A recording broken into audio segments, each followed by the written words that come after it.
Right, now this will tell us. And that's pretty conclusive. Still going. Close. I think he got it down. How strong is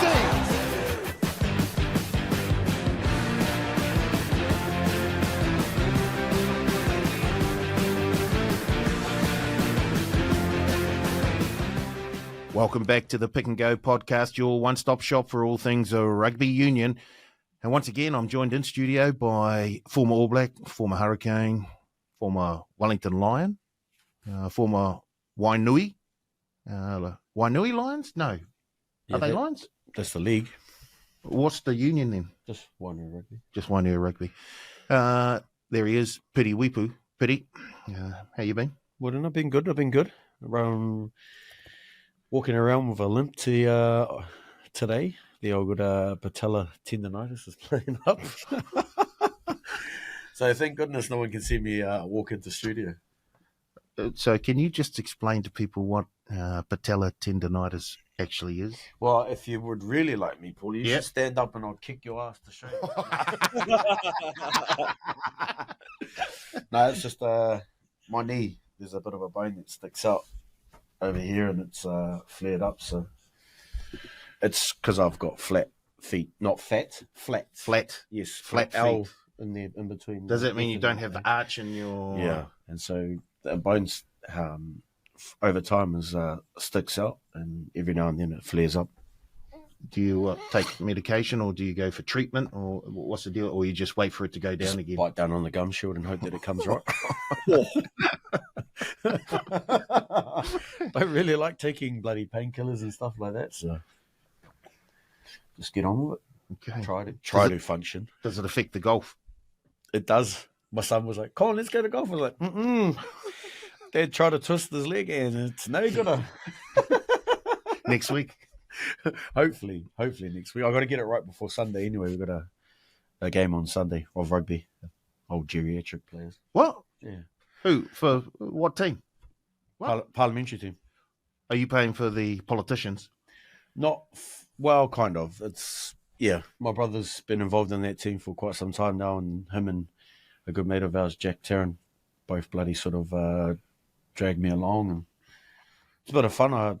Shits and giggles, really. And who do you play against? Do you play against journalists or parliamentary staff? Or Nah, so they only do it to do for big fundraisers. So it's mostly just to try and help fundraise for whatever the occasion is, really. And so, yeah, we're playing on Sunday.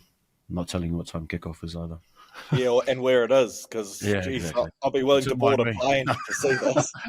Well, there's our friend from up north, Ben Searle of Searle Talk Sports. Searle, welcome back in again, mate. Yeah, I'm in full health. Unfortunately, it hasn't helped my golf game though, lads. Played the other day. Yeah, broke 90, which was positive, but yeah, there's still a lot of room for improvement there for me. And I wish I could blame patella tendonitis or whatever it was, but I can't. I actually played at Napier Golf Course, beautiful course too at Napier, and I was paired with the Bulcott Farms pro, Brad Carter, who was playing off a +2. And you can tell, boy, oh boy, he hits the ball a long way, and he hits it straight, or he'll hit it and go, "No, I want to go right to left." Yeah, this one going right and left, and you see at the end, just goes like. I've played with Brad at Paraparaumu, and He had, I think he got 4 birdies. it wasn't Ambrose. No, this wasn't Ambrose. We were bummer. playing proper. Yeah, proper. Yeah. If you're paired up with him, damn it. Yeah. Yeah. It's great to play in the same group as a really good golfer. Well, it can be. It made my game go the other way, but it was nice to actually watch a proper golfer. Or just a nice swing in the flight of the ball. I feel you on that one. I've got a mate that's on a scratch handicap, and just watching him hit the ball every time, I'm just like, how do you do that, bro? Can you teach me? Explain it, and it sounds so easy, eh? They're like, bro, it's really simple. Just don't try hit it too hard. It's like, mate, That is not all it takes. Come on. You're telling me when I'm angry and frustrated, the last thing I want to do is just nice, easy swing. I just want to smash the shit out of it. I don't care where it goes. I want it to go straight, but it won't. No. I'm just happy when I can find my ball. Mm. I'm the same too. Anyway, back to this parliamentary game. How many politicians are actually in the team? To be fair, they've played about 3 games already this year, and I haven't played in any. This is my first time. I think there might have been 1 or 2 at the last one. Gee. Well, if that Kieran McAnulty plays, he used to work here. He's in the Labour Party. He'll probably be halfback because he's got good chat. He likes to have a chat. So look out for him. Well, he's very fast. If he's playing in the same team as me, he won't be giving me. Oh, chat. yeah, true. Yeah. Mate. And he'll be coming off the bench. Are you playing halfback, Piri, or do you get moved around a bit? You'll be running the cutter at 10 probably, right? I'll run around at 10. Too much running at 9. At least at 10 you can just My sit days in of running the at pocket. 9. Yeah, Exactly. Just catch and pass. Pretend you're trying to bring some depth to the attack, but really you're just gassed. Yeah, pretty much. And there's no kicking. You can only clear from your 22 out, but every other That's it. That you can't. Got to run it or pass it, pretty much. and you'll be the distributor from 10. The first time I played with them, with the team, it was like you were only allowed to run 15 or 20 meters, and then the ref would tell you to pass it. I was like, yes, this is great rugby. I love this rugby. And then everyone started getting serious. No, we want to play proper rules. I'm like, oh, can we go back to those 15 and 20 meters? Those are good rules. You can run across the other side of the field if you want. You don't get told to pass it. But as soon as you run forward 15, 20 meters, even if you're in a break, you've got to pass it. Wow. Not that that's going to be me breaking. But I'm looking forward to hearing the review of this game next week on the potty. And I'm sure a lot of listeners will be quite keen to see how it went, how many points you scored, how many tackles you made, run meters, try assists. Tackles. Did you not see me in my career? I got put on my ass quite a few times. I was pretty much a speed bump for most players. That's my excuse too. Just show a jersey. That's the hearty part, you know. The rest is technique, but they can't doubt your heart, mate. They tell you not to close your eyes. Did I get him? Oh, surely I'm slowing down for you guys. yeah. Righty-ho. Let's get on to the question for this week. And after the weekend's rugby, the quarterfinals and the NPC, I just thought we've got to talk about drop goals because that was a fantastic example of a beautifully struck drop goal by Cook Savage for Waikato against Taranaki in their quarterfinal.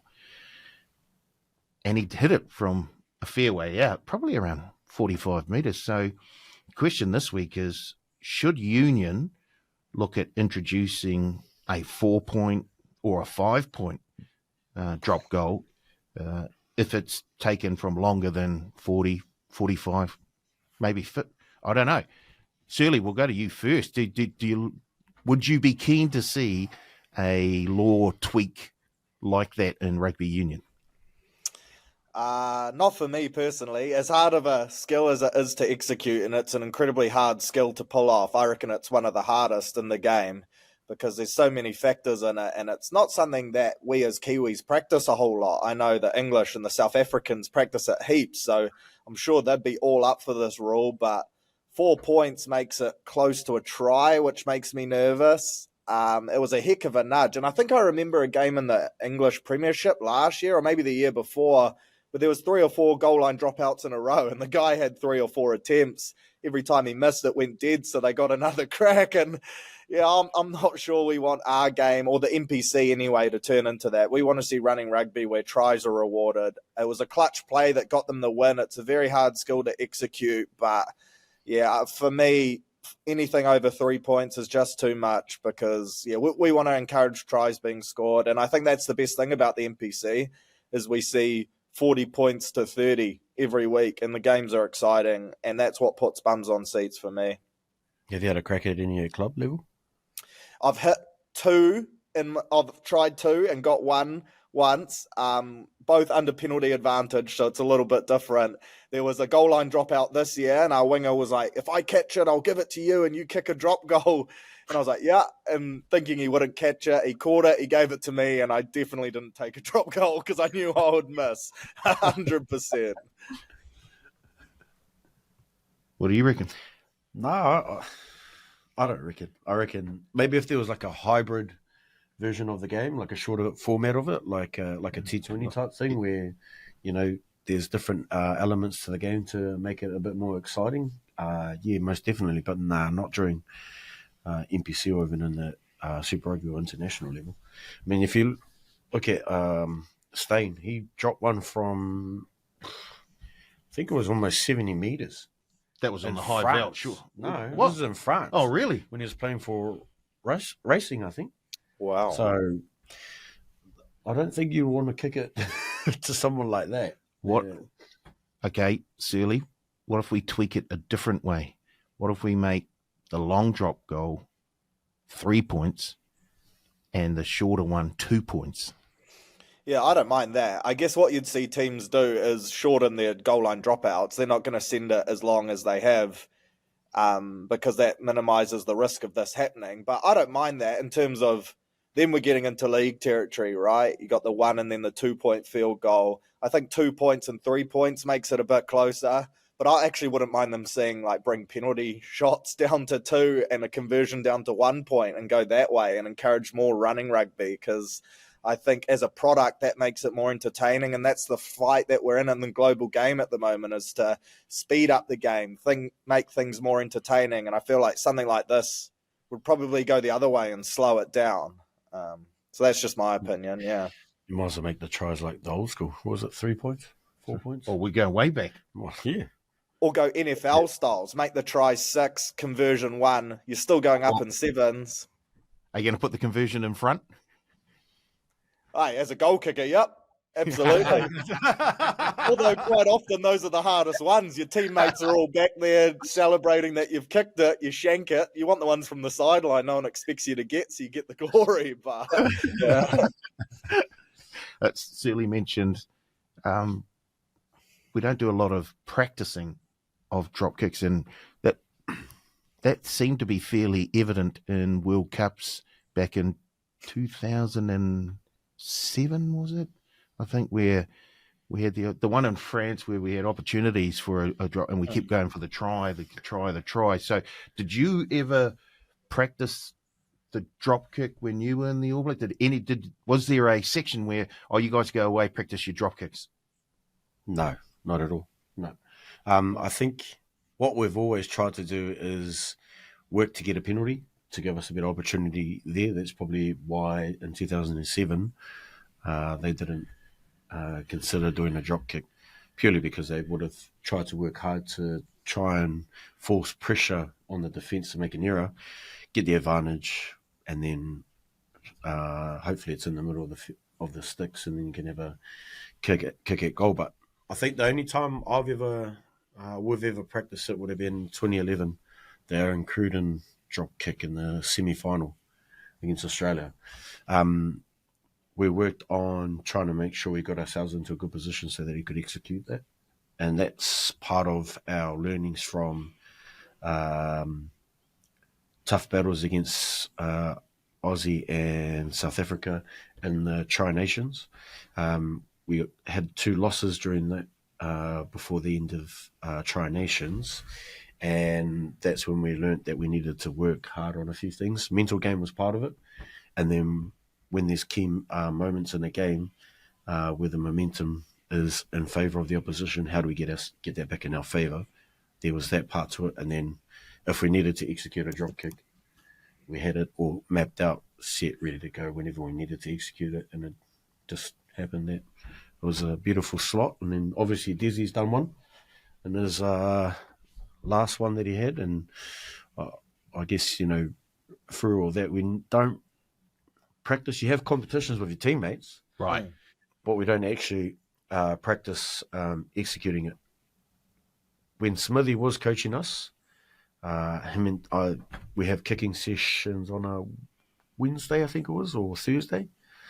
And he'd spend majority of the time with Desi kicking goals, helping Desi out. Desi would practice, like he'll kick a penalty or kick at goal, have a kick at goal, and then Smithy will hit him with a ball and he'll practice drop kicks and stuff like that. So Desi did definitely practice executing that whenever he needed to.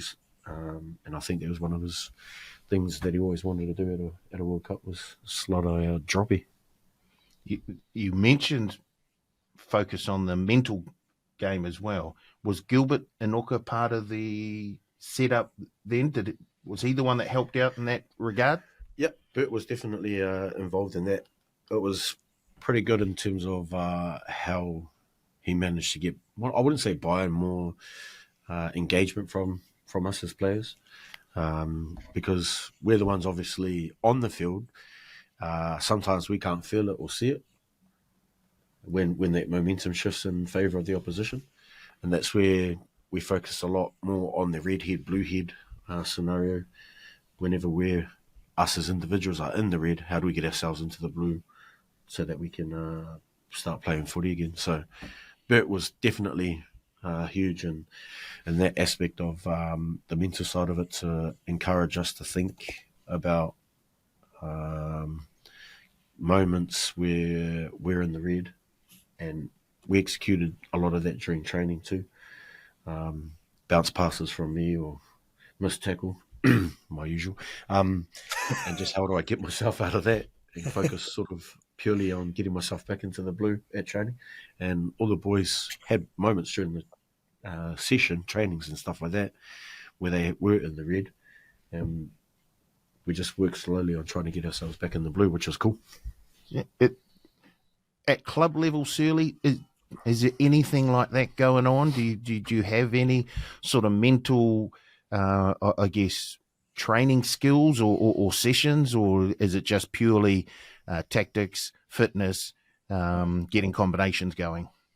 Yeah, we were quite lucky. Our coach at Northcote is the New Zealand men's touch coach, and as part of his personal development this year, he went over and spent a week with the Panthers and with Benji Marshall at the Tigers, and he picked up some real cool like mental stuff around that. So then he came back and implemented some of that with us. But I would say that that's probably the biggest gap between club level and professional footy, not only the sequencing of plays and all that type of stuff, but it's the mental ability and the tapping into the top 2 inches. Because at clubland, you have guys that are working 6 a.m. till 6 p.m. They rock up at training right on time. And then you have the other level of guys who are semi-pro. They rock up at training at 4:30. They're working on the extras 2 hours before everyone else gets there. There's such a big gap. So I think that's the biggest difference. But yeah, it's probably not an area that's tapped into in terms of the drop goal stuff, where to sequence play for it come finals time. But it's something that you only work on the Thursday before the Saturday game of the semi-final. It's not really spoken about. And if you have a crack at it with a penalty advantage, all good. Otherwise, you're just encouraged to just play footy, really. That's amazing. You went across and got some tips from the champs and from the spooners. It's just... Well, I think the Benji link was because he played touch for New Zealand. I don't think it was like, let's see the best team and the worst team and hopefully land in the middle, Paulie. That's a bit rough. Oh, gee. Well, hopefully Tigers will move up at least one spot next season. Maybe he was teaching the Tigers what to do. I don't know. Don't worry, Luai is on his way. Here we go. Right, let's get back to the NPC and let's look back at the quarterfinals last week. And the first quarterfinal was down here on Friday night at the Tinny House. I don't know if Piri got to go along. I think he might have been a wee bit too busy. In the end, Wellington, just a wee bit too good for Counties Manukau. If you look at that game, Searle, was it just sort of as expected? Wellington just had just a wee bit too much for Counties in the end, even though during the regular season, Counties did put one on Wellington. Yeah, it was a classy Wellington side, wasn't it? I think when the team naming came out the day after we did the podcast, you could tell that Welly were the firm favourites for this one. Shout out to Counties. I think it was 19-0, and I thought this was game over early. I thought Welly were going to put on a cricket score, but Counties certainly didn't roll over. They're a competitive side that's really put some pride back into their jersey, a team that many people probably didn't predict for them to make finals footy, so in a way that was just a win for them. And I thought they put in a really good showing behind like Roigard, Satutu. Those guys really stood up. But yeah, Wellington just too classy. And I think the best team from this game won and deserved to go through. In a way, as good as Counties have been over the last 6 weeks, it would have been a bit of a shame if Wellington had bowed out just for the strength of the competition, because I do think Welly deserved to be there. Pity, there was, as Searle said, when the teams were named, it's like, oh, hello, there's a wee bit of All Black help coming for Wellington. Of course, Counties had Cam Roigard step in, who hasn't played for the All Blacks this year, but is on to the Northern Tour. But in terms of Wellington, Billy Proctor came back, Asafo came back, TJ Perenara, Ruben Love. So there was a lot of, I guess, experience that came back into that Wellington side and just helped them get over the top in the end. And they may have taken their foot off the gas after they got up to that big lead.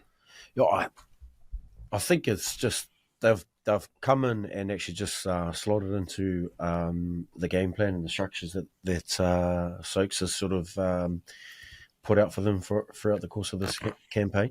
And, you know, it was pretty cool to actually see TJ back playing a bit of NPC this year, although it's only one game. But I mean, it was cool just to see him finally get a crack on home soil in the jersey that gave him the opportunity through the Wellington Lions. And not only that, he gets a meat pie as well. But I mean, listening to the kōrero after from the Counties captain, you know, they lost 4 on the trot at the start and were pretty much ridden off, you know, and it was actually quite nice for them to actually get together and pull through to give them an opportunity to make the playoffs. I'm pretty sure a lot of people writ them off after their 4 losses, and then they were just pretty much gelling together and giving themselves better opportunities after those learnings. And, you know, for them just to make the quarters is huge, considering they didn't have a lot of international players come and join them. Obviously, Cam's coming back from injury. It was good to see him run around again, stretch the lungs and get an opportunity again. And then Hoskins as well. But I mean, across the board, when they're healthy, I mean, they're pretty dangerous. Hopefully they can sort of stick together again and nurture them through, and they'll be coming back a lot stronger than they did at the start of this year. But yeah, Wellington get an opportunity to continue on their campaign, and I know that you know, Orlando's campaign was based around unfinished business, so they're trying to make sure that they get the job done because they missed out last year. Searle, the curse on the number 9s that Piri placed on them during the Rugby Championship, that's well and truly over now, as we saw TJ pick up a try, Cam pick up a try. So, as he mentioned, Counties made a huge run towards the end of the season just to make the quarterfinals, and they showed glimpses during the season that they can knock off any team when everything clicks. So do you think if you give them a mark for the season, Counties Monaco, this has to be a pass mark at least? Yeah, for sure. I'd probably give them a B, to be fair. I thought that first 4 games, they tried to play a way that didn't really suit them. But then once they hit their straps, they were starting to chance their arm a little bit more. They got some really good razzle in there, some strong ball carriers. I've forgotten who the midfielder is off the bench. He's got long hair, headgear.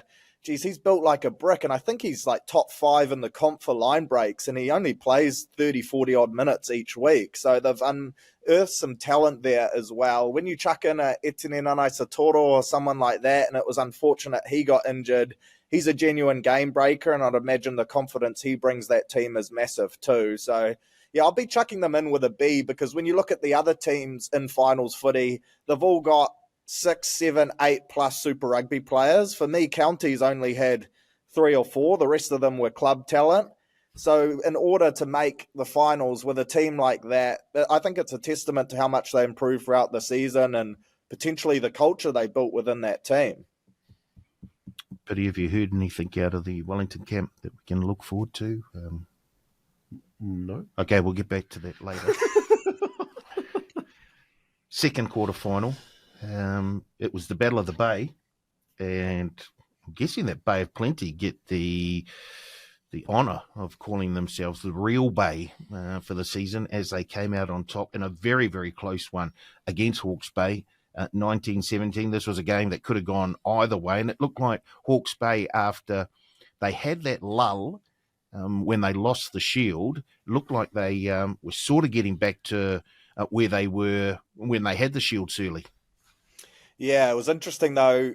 I think Jeff put it into perspective last week, right? Because I kind of tried to sell that picture, and Jeff was like, nah, they've been getting smoked by everyone, and then had one good last minute win. But I think they were up for this game, and geez, they almost pulled it off. Their work defensively was massive. Their forward pack was really aggressive. It was interesting to bring Whakatava off the bench. They tinkered with the lineup a little bit to try get that full 80-minute performance, and they were a minute away from pulling it off. That kick to touch almost didn't make it with the wind. There were so many little scenarios. I really love those clips of Naito Arkoi mic'd up. I don't know if you guys have seen that on social media, but he's a character, and that was a cool insight into a lot of the banter that goes into that. And Hugh Renton didn't miss on that clean out, I tell you what. But Naitoa got everything he deserved there, because he sounds like a real pest. But yeah, these two teams obviously love taking each other on. It went right down to the wire. The very last play, it was cool to see a big crowd. The place was packed. Everyone was into it. Like, that's what NPC rugby is all about for me. For you, Piri, Bay of Plenty deserved to come out on top in the end, even though it was very, very close. And Hawke's Bay did put up a huge effort in that quarterfinal loss. Yeah, I think Bay of Plenty have sort of been they've been playing pretty well actually throughout the campaign. I know that they do quite a bit of work around breakdown area, and obviously with Richard Watt, they'll be doing quite a bit of set piece stuff. I was fortunate enough to go along to one of their trainings a month ago, and it was just cool just to see how they sort of run their trainings. And but yeah, I guess it was just one of those matchups that we knew was going to be pretty tight, that not one team was going to race off and or anything like that. But yeah, I have seen that mic'd up thing of Naito. It was actually pretty funny when he got cleaned out, because he was just giggling on top of the heat. But yeah, it was a good battle between the two. Third quarterfinal, and another very, very tight game, even tighter than the Bay of Plenty Hawke's Bay game. Taranaki, the defending champions, up against Waikato, who had a bit of an up and down regular season, but in the end came out on top 14-15. And I guess that 45-metre drop goal by Cook Savage was the difference in the end, after Waikato got out to a pretty good lead, Searle.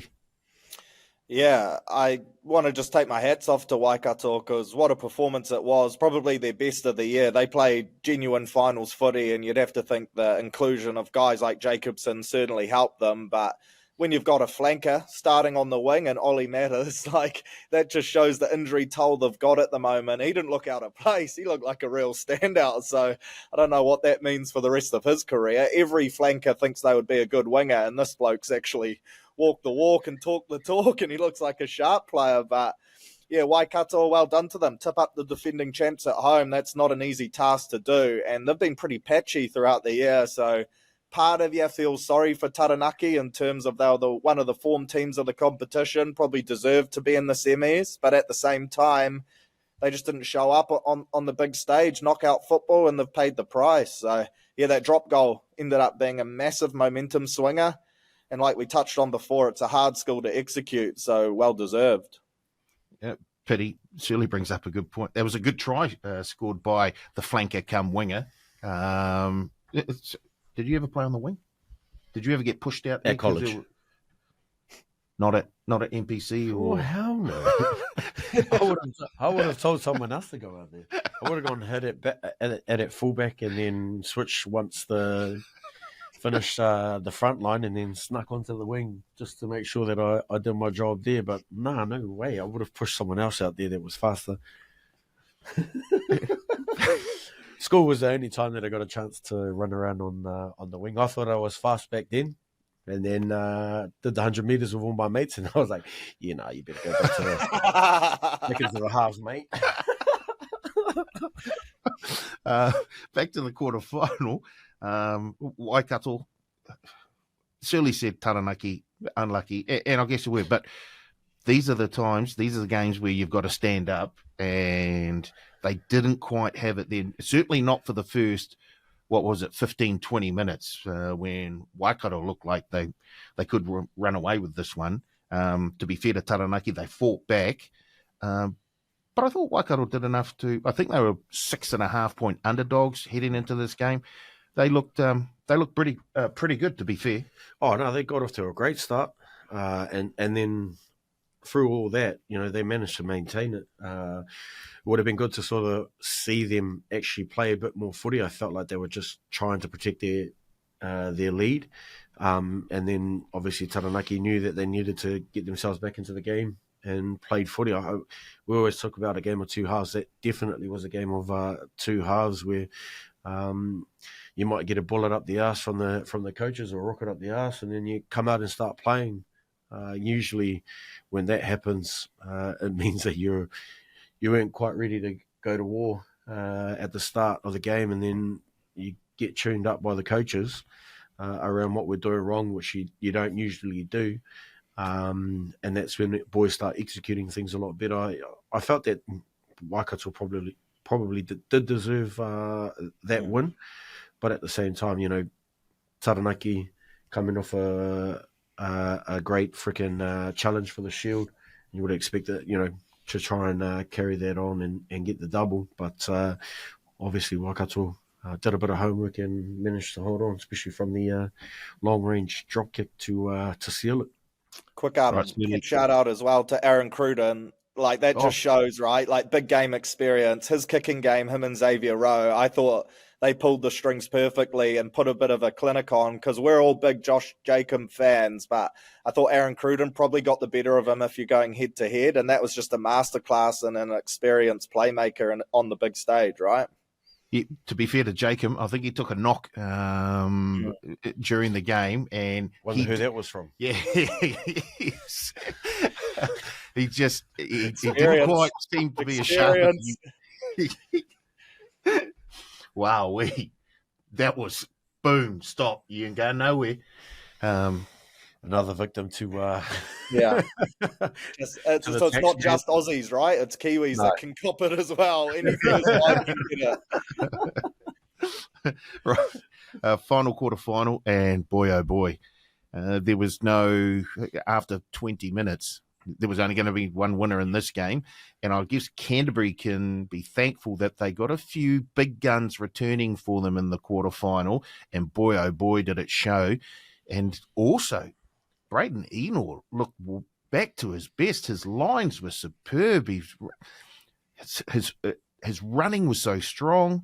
I really enjoyed this game, and Canterbury looked very, very dangerous. 62-14 over Tasman. I don't think too many people predicted that sort of scoreline. And Canterbury were outsiders against Tasman here, but boy, oh boy, there was only one team in this game after 20 minutes, Searle. Yeah, absolutely. Canterbury blew them off the park. And I think for Tasman, I was probably most gutted for them because they've been a great team all year. But then they had that storm week. They lost the Shield. This was their fourth game in 14 days. They lost Tavatava Nawai. They lost their skipper. You could tell that they were hurting a bit. And then Canterbury get a couple All Blacks back. And credit, Tasman did too. They had Blackadder and Harville, so you can't play that card fully. But Canterbury just blew them off the park. And it does raise an interesting point. Like, does there need to be some regulations around All Blacks coming back for finals footy? Because we all want to see it. It's great. They bring that next level to the comp. But I know at Clubland, you have to have started 4 games if you're a Super Rugby player in order to play semi-final time. You have to have played 4 regular season games, just so that it's not a completely different competition come finals time when these guys can come back in. Because now Canterbury, if they get those All Blacks, I'm not sure if they will, but if they do, they're a completely different side, and they're probably right up there with the competition favourites. It's an interesting talking point for the future as well.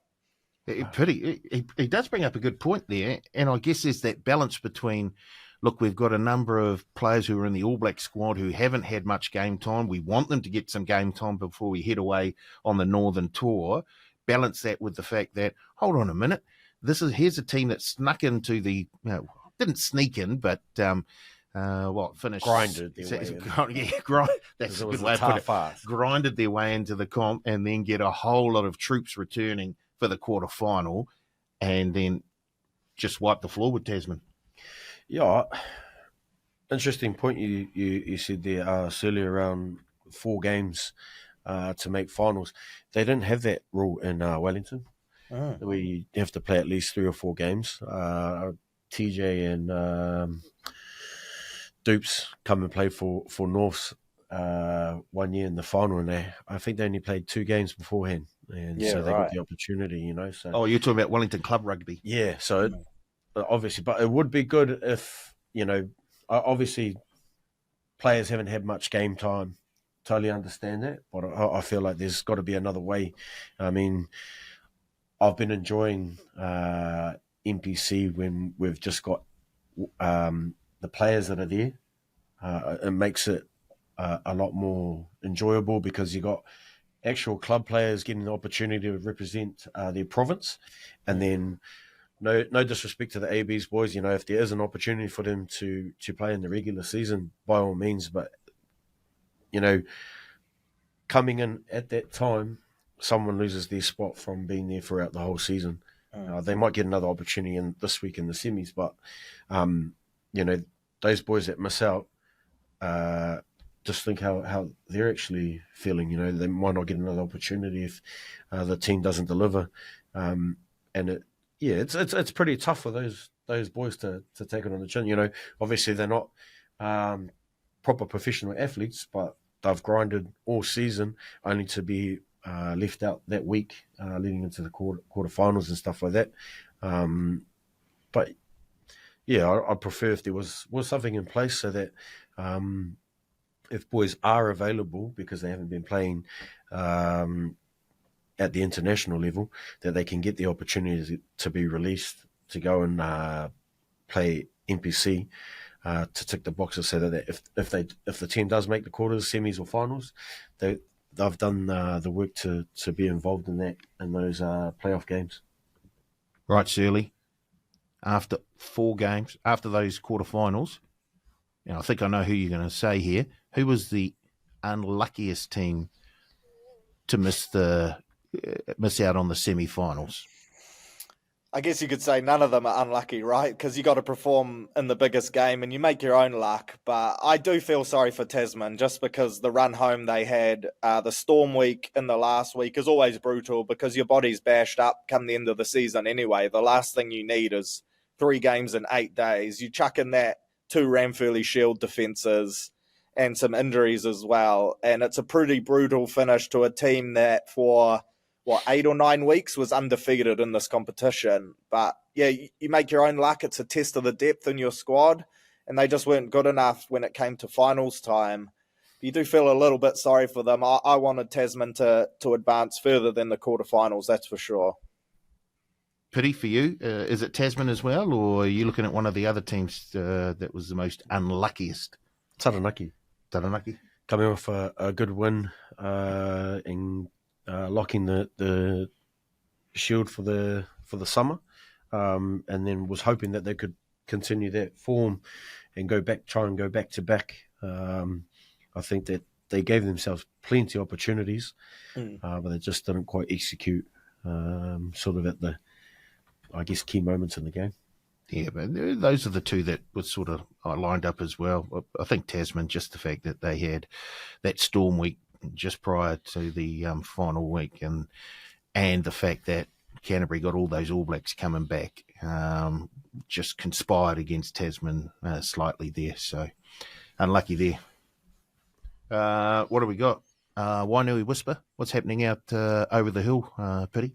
No, not much actually. What? I haven't done any digging this week because I've just trying to get myself back into working at school again. We started back at school yesterday, and the last thing I've been trying to do is reach out for a few whispers from Tyrell or anyone else. Geez, he's a big part of that All Black team. That's good to see. What about who was it? Nemia and Ma'a. You went to Japan with them, and they're do they actually live in Wellington now, or are they based somewhere else? Well, is Ma'a still in the US? Is he doing stuff in the US? At the moment, unsure. I'm waiting to see. He kind of holds his cards close to his chest, doesn't really tell us anything. Like when he got a bloody... got to be out on the diamond with got throughout the first pitch. Punk ass. But no, he actually lives 4 blocks away from me. Oh. Grew up together in Wainui. His family home 100 metres away from my grandmother's house. Played league together. Now he's moved back from France. When he moved back, he moved into his house 4 blocks away from me, so I can't get rid of him, or he can't get rid of me. And then Mata's back with his whānau family in Miramar, lives in Miramar. And yeah, it was actually a good trip to Japan. And I know Mata's an old boy of Rongotai. Yep. But hopefully I can twist his arm to come and be a mentor at Wellington College with me. And you never know. I don't know if that'll happen. Oh, I know. I mean, there's got a bit of yellow in it. Just it's not that far in terms of differences. Both got yellow. Right. Let's look ahead to the semi-finals of the NPC. Both of them being played on Saturday, back-to-back. The first one, Bay of Plenty hosting Canterbury. Bay of Plenty slight favourites at the moment. As we record this on a Tuesday morning, prior to any of the teams being named, Bay of Plenty are favourites at $1.72. Canterbury are at $1.97. Bay of Plenty are 1.5 point favourites, and the game total set at 56.5. Obviously, it's hard to, I guess, decide whether there's a bit of value either way here, Searle, without knowing who's actually going to be turning up for both sides. But if Canterbury name a side similar to the one that turned up against Tasman in the quarterfinal, that $1.97 looks a wee bit of value for mine, doesn't it? Yeah, it does. Assuming that the teams are the same as what trotted out on the weekend, then there's value there for sure. The big question for me is, does Sam Darry, does Bell play? Because the All Blacks play next weekend against Japan. And Razor's already said that 10 guys are going straight to Twickenham. So there's going to be some fringies getting some starts there, whether they're from the All Blacks 15 or from this All Blacks squad, that are going to either be in the starting 15 or in the 23. Is that your Darry? Is that your Bell? So do they not play this weekend? That's what makes it interesting for me. So I want to wait till team naming. Early indications suggest that that is a good bet. I think Canterbury 1-12 is $3.40 as well for your margins, which is really good buying because you think it would be close either way. I want Bay of Plenty to win. I'm not a big Canterbury fan. I've made that clear from day one, whether it's Super Rugby or NPC. And I just think Bay of Plenty, they're going to get a massive crowd, probably sold out in Tauranga, the poor man's Gold Coast. I reckon it's going to be humming. Hopefully it's a nice day. And I want Bay of Plenty to win. But for me, it comes down to the team naming and who's in that Canterbury team. Because if those guys are named, I think the odds will change. And that $3.40 could be great early shopping, and you just hope that Canterbury have that same team as last week. Piri, once again, it all comes down to whose name in the 1 to 15 for both the blue and golds and for the red and blacks. But if you have a look at it right now, which way would you lean? Bay of Plenty or Canterbury? Oh, Bay of Plenty. Even though just because Waddy's a good friend of mine, and so is Pingy, who's one of the other assistant coaches. But I just think I know it might be tough for the Steamers, because to play back-to-back tough games isn't easy. And I know that, Canterbury's game against Tasman, I wouldn't say that was a tough game through the results and how they played. And so I think we can, if you go back-to-back like that, 2 hard games, I think it might take a bit of a toll on them to try and get up. But in saying that, Canterbury hasn't had a tough game. So this might be an opportunity for Bay of Plenty just to show them what tough footy is like. They obviously got had a good game last week, but yeah, like Shirley said, it all come down to the lineups, and obviously we don't know who's going to be available or who's going to be in the list of players this week. Whether they go with players that could potentially suit up again next week, or if they still want to try and make it to the finals, and that's that, then they'll try and roll over with their AB's boys if they get the opportunity. But yeah, I'd still want to back the Steamers. Right. Second semi-final will be down here at the Tinny House. Wellington favourites, quite warm favourites too, $1.33 up against Waikato, $3.10. Wellington are 8.5-point favourites. The game total set at 54.5. Once again, the naming of both teams will be very, very important here.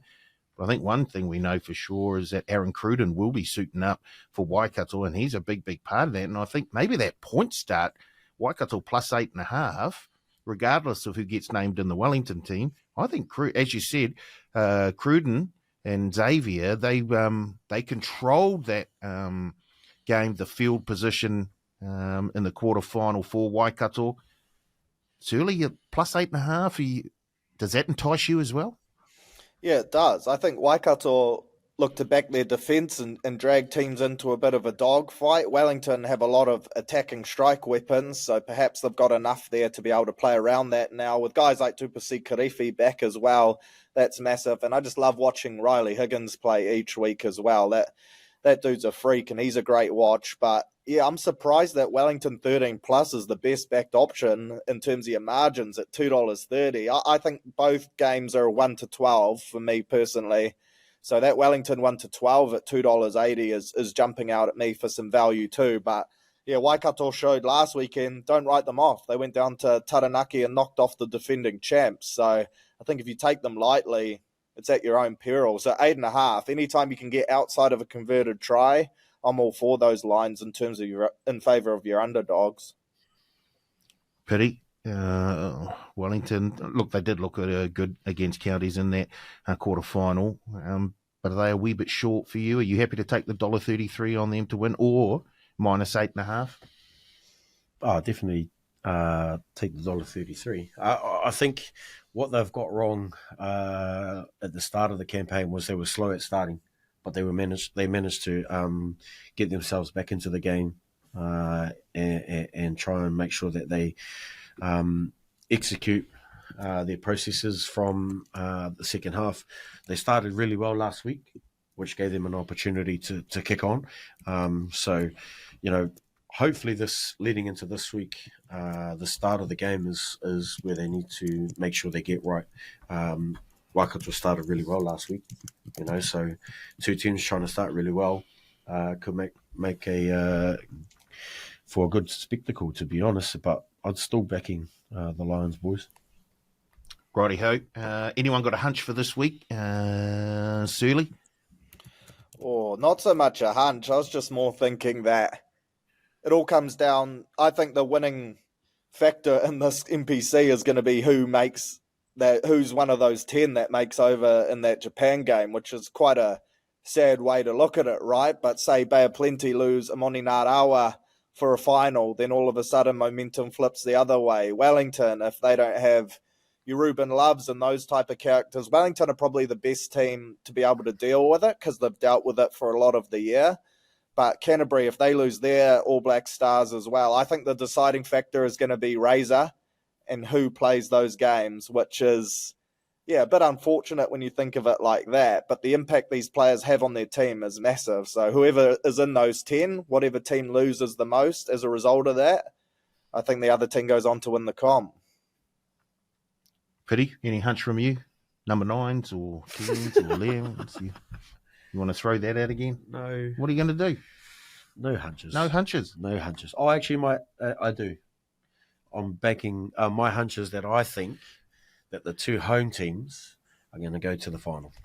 Oh, that's pretty good. I'm looking back to last week, and it was Group 1 Livermore Day. Here we go. Snazzy Tavi won. Snazzy Tavi. And Snazzy Tavi was in the black and gold because the breeders, Brendan and Joe Lindsay. Well, Brendan is from Wellington. He's a Wellington man. So he loves the Wellington colours, that black with the gold trim.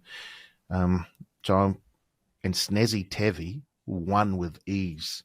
It was a fantastic win by Snazzy Tavi in the Group 1 Livermore. So I'm going to say that Wellington are going to go on and win the whole thing. If we have a look at the futures market. Get on Waikato. Get on Waikato. Have a look at the futures market. Wellington are currently $2 to win the NPC. Bay of Plenty $3.75. Canterbury $4. Waikato $8. I'm taking it. I really like the look of Wellington to win the whole lot. Have I just done something wrong? No. Who did you pick at the start of the campaign? I took 2 teams, Taranaki and Bay of Plenty, I think. Yep. Yeah. What about you, Searle? Yeah, I think I had Taranaki, Bay of Plenty, and then Mighty North Harbour, mate. I went 3 teams. Piri, you would have had Welly, right? I had Welly, but I think I had Taranaki as well. I think I can't remember if it was Bay of Plenty. Can I just throw out there as well? Hunches don't typically end well. We've had Piris. We had Jeff last week saying that Taranaki's going to win the comp at 9s. Now they're no longer in it. So, Paulie, what you've just done to your local community is a crime. Oh, no. I was hoping that you'd say Waikato because that would have been on. Are you sure there wasn't a bit of red in that black? Yeah. I'll take my hunch back. Can I take it back? Oh, no. I don't like what I've done here. Let's get on to betting. And I don't think we actually put any money on our futures bets. I can't see anything here. We did for the All Black season, but I don't think we did. But we did talk about who we liked, and I'm pretty sure I liked Taranaki. Taranaki and Bay Plenty looked like the value for mine at the beginning of the season. I think they were defending champs, but they were up the rankings a bit more. They weren't they weren't in the top 3 or 4. Yeah. No. I remember Bay of Plenty. They were double digits, them and Bay of Plenty. Yeah. Yes. Yeah. I think Wellington would have been about 5 or 6. Oh, no. I think they were about 4 or 3, $3.75, $4 Wellington. Yeah. At the them and Auckland were both tied for about $3.54. Yeah. Yeah, that sounds about right. Bloody hell, Canterbury looked like they might upset everything. Anyway, let's get on to some punting. I can tell you what happened last week. What happened? No luck. No, there wasn't. I think did Jeff take Taranaki to win the NPC at $5? He put the whole 100 on. Well, that's all done and dusted. What have we got here? We've got Piri had Wellington to win, Bay of Plenty to win, Taranaki to win, and Canterbury. Gee, you had Canterbury in there as well. That's a shame. No, there's a reason why. Why? Because Tasman were coming off a loss against Thing in the Shield. Hawke's Bay lost the Shield, and the flow on effect was 3 on the trot were losses. So my thinking was Tasman lost to Taranaki, lost the Shield, which flowed on to the quarterfinal. That's why I picked Canterbury. You probably should have just taken them in a single. But you did take a draw at half time between the Bay of Plenty and Hawke's Bay. And although it was close, that was no good either. Searle, he went with Wellington to win, Bay of Plenty to win, Taranaki to win, Tasman to win. So no luck there. And then he went Wellington to win, Bay of Plenty minus 8.5. No. Tasman, Taranaki minus 7. No, that was no good. I took a same game multi. Roigard to score a try. Woo. Yeah. Wellington to win. Yeah. Over 57.5. No, sorry. And then I took Wellington, Bay of Plenty, Canterbury plus 8.5. Oh, and Taranaki. Those Taranaki, they let us down, unfortunately. Are we still in the positives here? Oh, I'll let you know. Don't worry.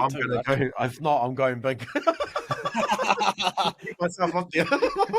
I'm 489.37 positive. I'll be negative.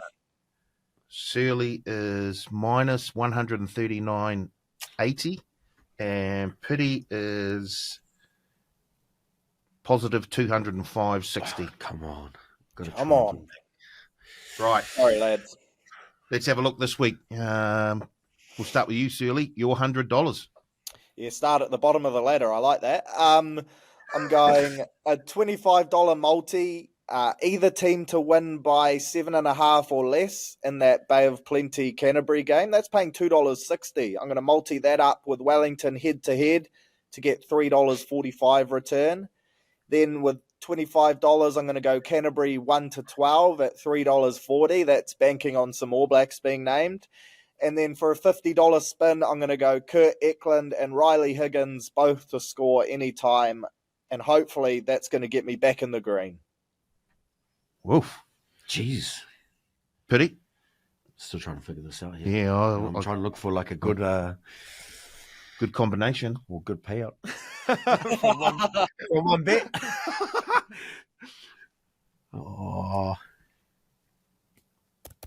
I'll go.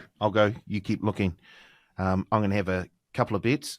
I'm going to take Canterbury 1 to 12 into Wellington 1 to 12. So $50 on that. And then I'm going to have, I was going to have a couple of try scorers. I'm just not sure who's going to, the makeup of the teams will make a big difference. So I'm going to stay away from that at the moment. And the other 50, I'm just going to put on Waikato to lead at halftime and Wellington to win. $50 on that. Is that because I told you that they're slow at starting? So Waikato. I'm going for multi of Wellington 13 plus and Canterbury 13 plus because I just need to beat you at bets here. It's all I'm chasing is you. It's good honesty. Good honesty. And I'm going to take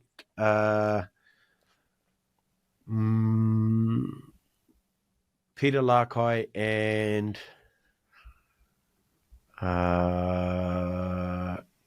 Kurt to score meat pie. Who? Peter Larkai and who? Kurt Eklund. Oh, nice. I'm just looking at promotions. There's nothing on the promotions page at the moment, but don't forget to check it out. I'm sure the team are putting together one or two promotions at the moment, so keep an eye on that. Always check out the promotions page on the TAB app or at tab.co.nz. Righty-ho. That's it. I think we've gone overtime once again. I thought this was going to be sharp and clean, but no. Random. It's the start. It was the start of the conversation. Oh, yeah. Red-haired, blue-haired. Oh, parliamentary game. Oh, yeah. Right. So, what are you up to this weekend? You know what I'm up to. What time's kickoff? Not telling you. And where is it being played? Coaching. Eh? Where's it being played and what time's kickoff? Yeah. Ngāti Toa Domain at 11 o'clock. Oh, They've out got, there. Parramatta Plum. Women's netball at 10 o'clock and then the rugby game's at 11. But I'm actually coaching league on Saturday, the secondary school 9 comp down here in Wellies on Saturday. Where's that? Out. It's been a nino the last couple of years, but to be fair, I haven't checked. I just need to make sure I get the team together first, and then I'll worry about that. Where we go, Coach? It's like the secondary sevens are down here to try and qualify to go to Condors. I think that's, I don't know where that is. We played it. I know it's here in Wellington somewhere. Hopefully. I usually have a manager to sort that out. My manager's decided to be busy all of a sudden, so I've just got to try and figure everything out. I can see. Right now, Pity's redhead. We're trying to get him back to blue head, but he's redheaded. Always in blue on these occasions. Don't really care until game day. As long as I get the info I need to send that to the team, then we're good to go. Let's head up north to a blue head. Searle, what's happening this weekend? I'm going to continue to try work on my golf game. Obviously, I'm a fair weather golfer. Winter's done now. Summer's here. Twilight golf, the works. It's time to dust off the sticks and get the handicap to a respectable number. So, yeah, I'll be looking to hopefully play either Saturday or Sunday morning. Beautiful. What about you? Well, it's Everest Day this Saturday. It's Caulfield Cup Day this Saturday. So heading up to Ellerslie, they've got I think it's a twilight meeting on this Saturday. So we'll be there to chat to a few people. And I think we're also heading to the full-time bar as well to chat to a few people there as well. So hopefully we catch up with a few people. Are you going to wear polo? Or are you going to no polo. Dress up in like a suit, old school suit? And... Yeah. Old school. Yeah, look out for me. I'll put a red tie on so you won't miss me. Don't do that, because then it might be what you might be adding towards Waikato winning with the red tie. You've already said the red and black. I mean the gold and black. Righty-ho, that's it. We got to get out of here. If you're going to have a punt on the NPC or anything else this weekend, do so responsibly. Remember R18. Good luck with your investments. Thanks to Searle for once again joining us. I'm looking forward to a big NPC final next weekend. Thanks for Piri for coming in again. Hopefully we see him again next week in the lead up to the big final. And he might actually have a Wainu whisper for us as well next week, because he'll have time to get around and talk to the whānau. And thanks to you guys for listening. Come back next week where we'll do it all again on the Pick and Go.